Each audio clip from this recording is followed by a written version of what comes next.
Her presence was an unwelcome smudge on polished marble, a quiet apology for breathing their rarefied air. A mop was slammed into her hands, its handle cold and unforgiving. Laughter, sharp and crystalline as the chandeliers above, erupted around her as she was called, just the help, and told to remain a ghost in the hallowed halls she was paid to keep immaculate. She was treated like the dirt she cleaned, an inconvenient necessity whose very existence was an affront to the gilded world of the Blackwood family. The Blackwood estate was less a home and more a monument to avarice. It rose from the manicured hills like a fortress of glass and stone, its heart a cold void of wealth. Marble floors stretched into infinity, reflecting the light of chandeliers that wept crystals and gold. The walls were lined with art that didn't whisper of old money, but screamed of hostile takeovers and ruthless ambition. Here, the Blackwood dynasty reigned supreme, a name woven into the very fabric of politics and finance, a key that unlocked any door. Into this world slipped Alara Vance, their newest housemaid. To them, she was a featureless shape in a plain gray uniform, her dark hair pulled back so tightly it seemed to erase her identity. She possessed a quiet, sharp-boned beauty and deep, intelligent brown eyes, but no one ever noticed. To the Blackwoods, she was a shadow, and shadows have no faces. She was simply a pair of hands to scrub, to carry, to serve, a machine of silent obedience. Her tenure had begun 6 months prior, and the brutality was immediate, though it was a violence of the soul, not the body. Morgan Blackwood, the lady of the house, drifted through the corridors in silk robes, her voice a whip cracking the air with orders. The foyer again, girl. Those tiles aren't gleaming, they are merely clean. She would snap, her eyes scanning for imperfections that didn't exist. Her daughter, Tatum, was 25, and carved from the same cruel marble, only with sharper edges. Dripping in entitlement and designer labels, she moved through the world as if it were her personal property. "Don't touch my bags," she would hiss, shoving past Alara without a glance. "Your hands will smudge the leather." She treated Alara not as a person, but as an obstacle, a piece of furniture that had the audacity to be in her way.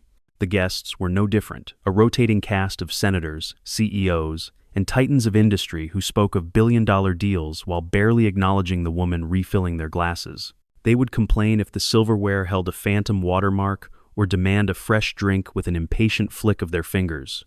Alara absorbed it all. She kept her head down, her voice a soft murmur of, "Yes, ma'am," and her hands moved with a steady, practiced grace.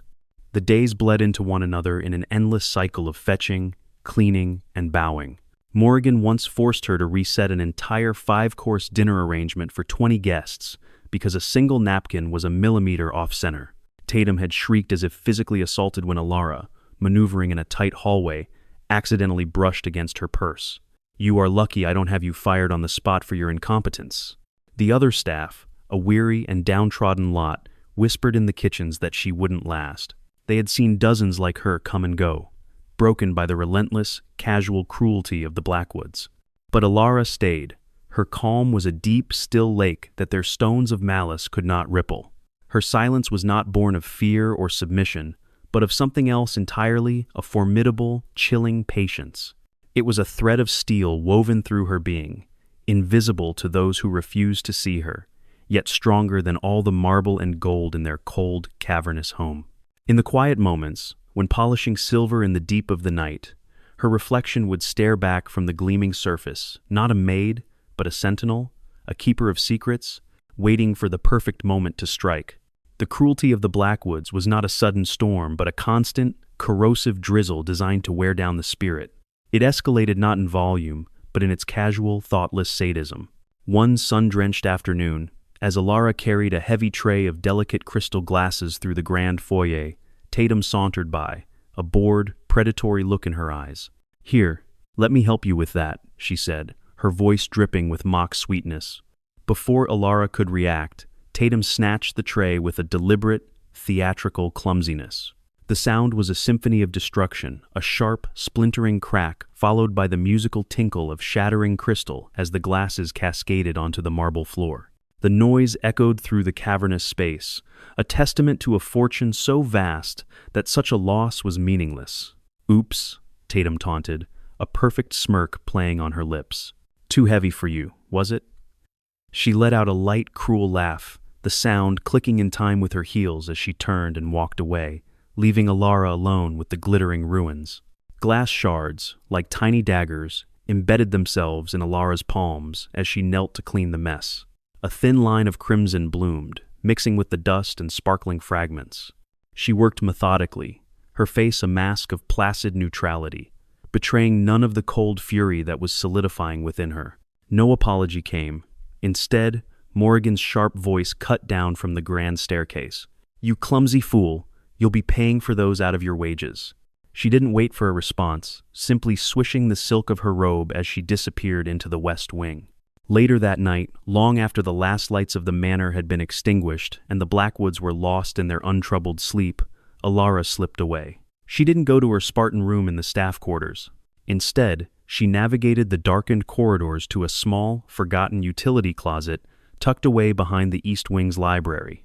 She unlocked the door with a key no one else knew existed. The room within was a stark, shocking contrast to the opulence of the estate. It was not a closet, but a war room. The cramped space was illuminated by the cold glow of a laptop screen. On one wall hung a massive corkboard, intricately detailed with a web of red thread. The threads linked photographs of politicians, corporate logos, and bank account numbers, all spiraling inward to a dark center. Blackwood Holdings. It was a map of their corruption, their greed, their crimes. Alara carefully bandaged her cut hands, her movements precise and economical. Then, she pulled a sleek, encrypted burner phone from a hidden compartment in her apron. She dialed a number. Her voice, when she spoke, was unrecognizable from the soft, submissive tone she used with the Blackwoods. It was low, sharp, and commanding the voice of a CEO, a general. "Julian, it's me," she said, her eyes fixed on the map. "Execute Phase 2, no deviations. Initiate the algorithm on Zenith, and ensure our media teams are on standby." She traced a line of red thread with her finger, connecting Blackwood Holdings to an offshore account in the Caymans. Her gaze was cold, calculating, and utterly relentless. This wasn't a maid's hideout. This was the nerve center of a silent, patient war. She wasn't just Alara, the nobody they saw fit to break. She was something else entirely, a ghost in their machine, systematically preparing to pull every last plug. The annual Blackwood Foundation Charity Gala was the crown jewel of the social season, an event where the city's elite gathered to congratulate themselves on their generosity while dripping in diamonds. The mansion glowed, a beacon of performative philanthropy. Inside, the air hummed with the buzz of feigned sincerity and backroom deals. For Alara, it was the night the storm, which had been gathering on her internal horizon for years, would finally break. The evening began with a calculated act of humiliation. Morrigan, resplendent in a gown that cost more than a car, found Alara arranging canapés in the parlor. In front of a gaggle of her gossiping friends, she picked up a silver bucket of soapy water left by another cleaner. "You missed a spot," she declared, her voice ringing with theatrical authority. Before Alara could react, Morrigan upended the bucket over her head. Icy, sudsy water cascaded down, soaking her gray uniform, plastering her hair to her face, and dripping onto the priceless Persian rug. The room erupted in laughter. A senator, a man who spoke of family values on the news, slapped his knee. "She looks like a drowned rat," he roared. Tatum, ever the opportunist, smirked and snapped a photo with her phone. "Perfect for the help scrapbook," she quipped. Alara stood there, drenched and cold, wiping the soap from her eyes with a steady hand. Their jeers were a physical force, a gale she weathered without a single word. She simply turned and walked towards the kitchens, her dignity an invisible shield against their vicious glee. An hour later, changed into a spare, ill-fitting uniform, she was back on the floor, a tray of wine glasses in her hand. She moved through the throng with practiced ease, a phantom in their midst. She was refilling a glass when her elbow was jostled by the crowd, causing her to bump into a formidable-looking businesswoman. A splash of crimson, a vintage Bordeaux, arced through the air, landing squarely on the woman's pristine white silk dress. The room froze. The woman erupted. "You clumsy, useless thing," she shrieked, her voice cutting through the chatter like a siren. "People like you don't belong in a place like this." Heads turned. Eyes widened. Alara stood still, the the tray steady in her hands, the wine dripping onto the floor. Morrigan stormed over, her heels clicking like gunfire on the marble. "What is wrong with you?" she yelled, loud enough for the entire room to hear. "You have embarrassed us in front of everyone."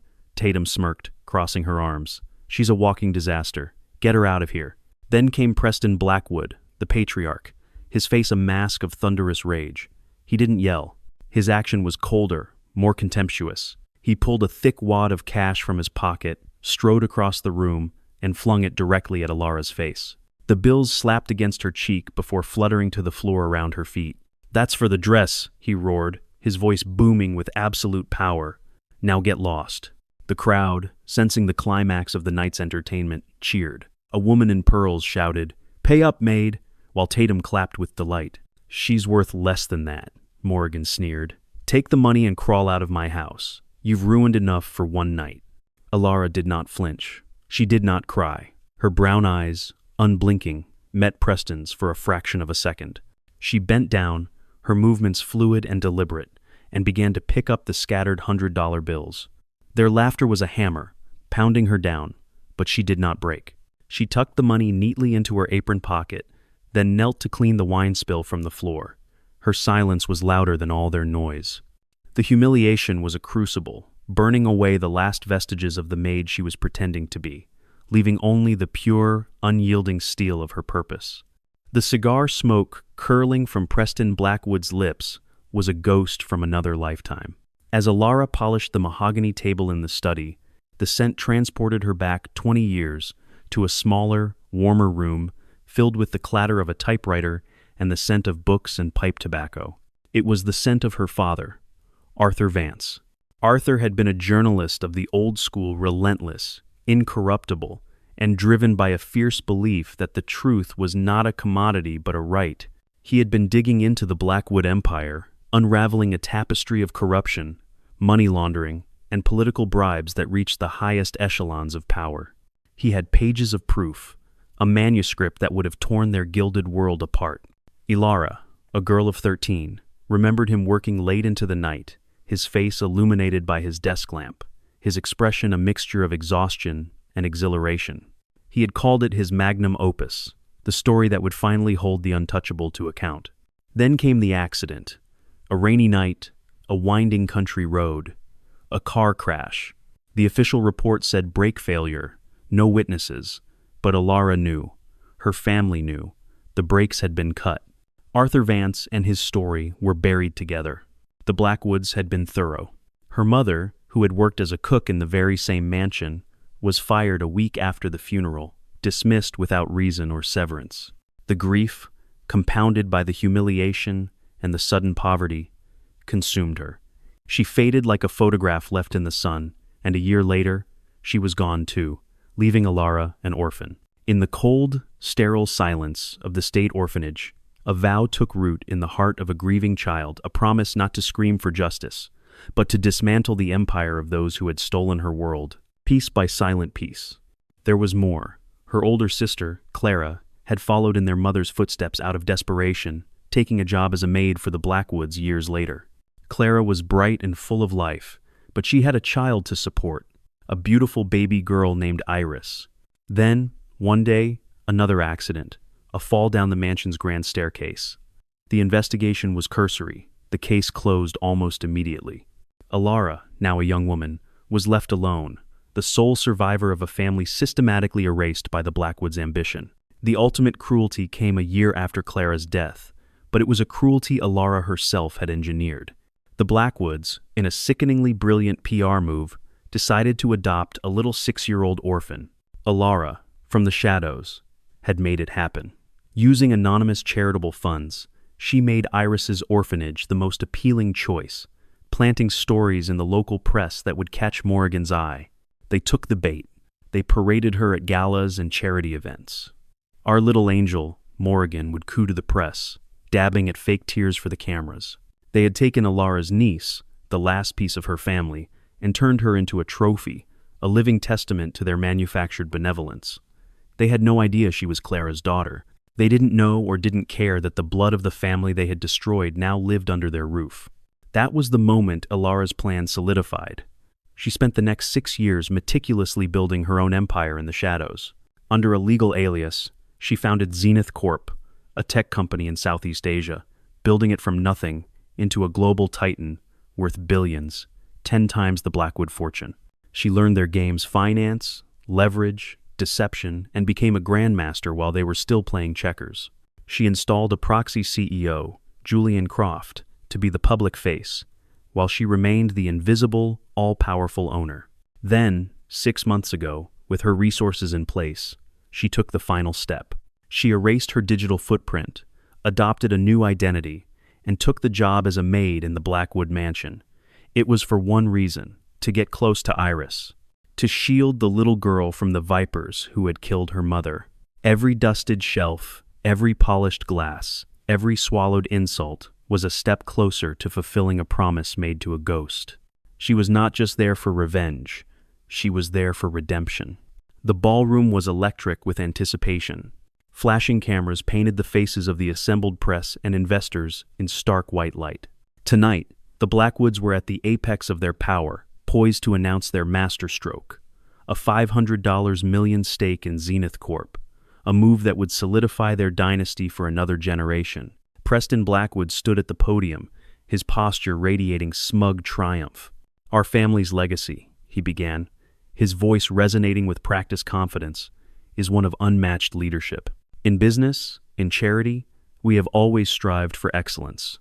The crowd applauded politely, their smiles reflecting the gleam of the chandeliers.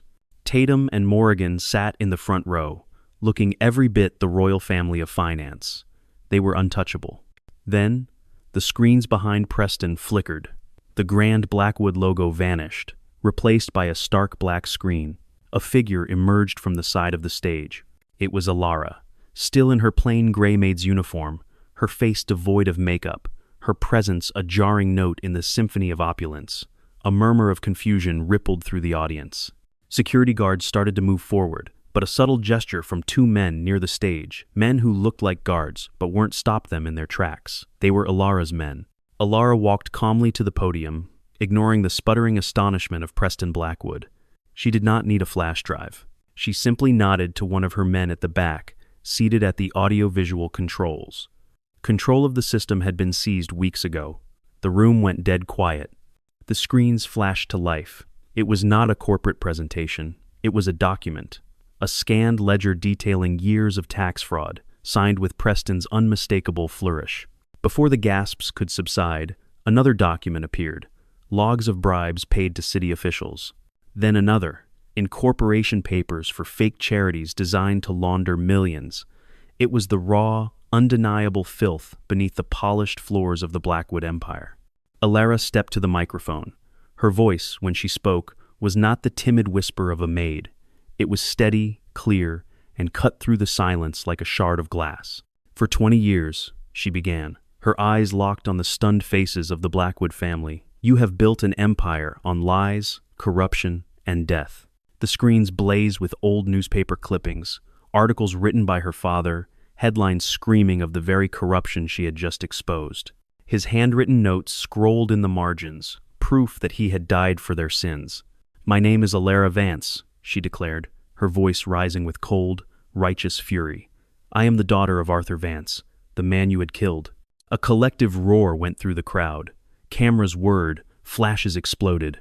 Preston's cigar, which he had been about to light in celebration, slipped from his trembling hand and fell to the floor. Morrigan's hand flew to the pearl necklace at her throat, her face draining of all color. The silk robe she had worn when she drenched Alara in water now seemed like a beggar's rags. Tatum's smirk, a permanent fixture on her face, finally vanished, replaced by a mask of horrified disbelief. The cruel joke she'd made, the photo of a soaked and humiliated Alara, now turned on her with brutal irony. The truth was a thunderclap that left them reeling in the sudden, deafening silence. The evidence continued to pile up on the screen's offshore account statements, forged signatures, and finally, a scanned, heavily redacted hit order from 20 years ago, with 2 initials clearly visible at the bottom. PB. The ghost of their sins had risen, not to haunt them, but to publicly execute their legacy. The chaos hit fast. Reporters swarmed the stage, shouting questions, their voices a chaotic chorus of disbelief and accusation. "Is this true, Mr. Blackwood? Who is she?" The Blackwoods stammered, their words lost in the uproar. "Lies! Fabrication!" Preston bellowed, but his voice lacked conviction. The proof was ironclad, a 6-year magnum opus of vengeance laid bare for the world to see. Alara didn't raise her voice, didn't gloat. She simply continued, her calm a chilling counterpoint to the pandemonium. "You threw cash at my face for a ruined dress," she said, her eyes fixed on Preston. His face twisted as he realized the depth of his miscalculation. He had tried to buy the silence of a woman who could have bought his life 100 times over. "You boasted about a $500 million deal, a speck of dust next to my empire." A new image filled the screen, a smiling young woman, her face full of hope. It was Clara Vance. Next to it, her death certificate, stamped accidental fall. Then came the Blackwood payroll records, showing her employment dates, lining up perfectly with the birth of a child. The crowd hushed, sensing another, more personal blow was coming. "You took my sister." Ilara's voice trembled for the first time, not with weakness, but with suppressed rage. Then she pointed towards the back of the room, where a nanny stood with a small, confused child who had been brought to the event as a prop. "And you paraded her daughter, my niece, as your angel." The camera crews pivoted, their lenses focusing on little Iris. Morrigan's carefully crafted image of a benevolent matriarch shattered. Her trophy child was a lie she had flaunted, now a chain of her own making, tightening around her neck. Tatum, who had often been photographed cuddling the niece of the woman she mocked, looked as if she'd been slapped. Morgan's pearl necklace finally snapped, the beads scattering across the stage like frozen tears. Her sobs were choked by the horrifying truth. The maid she had tormented, the woman she saw as less than human, owned more than she could ever dream of. Her dynasty was crumbling under the quiet, steady hand of her victim. Then came the final, devastating kicker. "As for your deal with Zenith Corp," Alara announced, her voice turning casual, as if discussing the weather, "it's officially terminated. Oh, and I own it, every last cent." The colossal, futuristic logo of Zenith Corp flashed onto the screens, followed by a live feed of its market valuation. The numbers scrolled upwards in real time, billions upon billions, a tidal wave of wealth that dwarfed the Blackwoods' entire fortune into insignificance. The press gasped. "She owns it all," someone shouted. Preston's $500 million deal, his crowning achievement, turned to ash in his mouth. He had groveled for a partnership with the shadow he had tried to crush. Morrigan let out a piercing shriek. "That's impossible." But the numbers didn't lie. As if on cue, police lights began flashing through the ballroom's tall windows. The 2 men who had stood guard for Alara, now joined by 4 others, stepped forward. Their uniforms were crisp, their faces stone. They were the Blackwoods' elite security team. "You work for me," Preston bellowed, his voice cracking with desperation. One of the guards turned to him, his expression unreadable. "Not anymore, sir." Morrigan's shrill order from months ago to fire Alara hung in the air, a pathetic joke. She had entrusted her castle to the queen who had already checkmated her. Tatum's final desperate scream of "she's nothing" was drowned out as the crowd, sensing a historic shift in power, began to chant Alara's name. Her silent takeover was complete, a crown they could never steal, their power stripped away by the maid they had tried to break. The fallout was swift and brutal.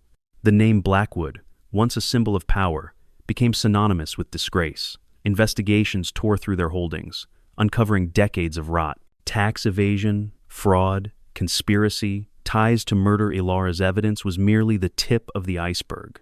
Preston Blackwood, the titan of industry, was photographed in handcuffs, his expensive suit rumpled, his face a mask of impotent rage. His lawyers were already bailing, scrambling to distance themselves from a sinking ship. Morrigan lost her charities, her social standing, her entire world. The society pages that once fawned over her now chronicled her downfall with salacious glee. Tatum, the socialite princess, tried to slip out of the country, but reporters blocked her at the airport, her high heels useless on the cold floor of reality. The mansion on the hill went dark, its gates locked and chained, a relic of greed left to decay. Alara didn't take a dime of their money. She didn't seize their assets or take over their company. Her goal was never to replace one dynasty with another. She handed every piece of evidence over to federal investigators, a clean transfer of power from the corrupt to the just. She had kept her promise to her sister, protect Iris. She had honored her father's memory. Expose the rot. There was no glory, no victory lap, no throne. There was only justice. Quiet, cold, and absolute. Weeks later, the headlines had moved on, and the name Alara Vance had faded from the public consciousness, just as she had intended. She stood on a quiet country road, the afternoon sun warming her face. In her hand, she held the small, trusting hand of Iris. There was no mansion, no guards, no gray uniform. Alara wore a simple cotton dress, and Iris, a child with her mother's smile, laughed as she chased a butterfly. They walked toward a small, charming house with a garden in the front, plain and peaceful. It was hers. A home built not with stolen fortunes or broken lives, but with patience, love, and a mind sharper than any blade her enemies possessed. The Blackwoods were now just a story, a cautionary tale whispered in boardrooms and classrooms. They had shouted their power from the rooftops, while Alara had built hers in the silence. They had never understood that their greatest weakness was their arrogance, their inability to see the person right in front of them. The sun dipped low, painting the sky in hues of orange and purple. Iris's laughter, free and unburdened, echoed in the tranquil air. Alara knelt, whispering something that made the little girl giggle even more. They were safe now. They were free. For in the quietest hearts, the most patient minds, lie the power to shatter the loudest empires.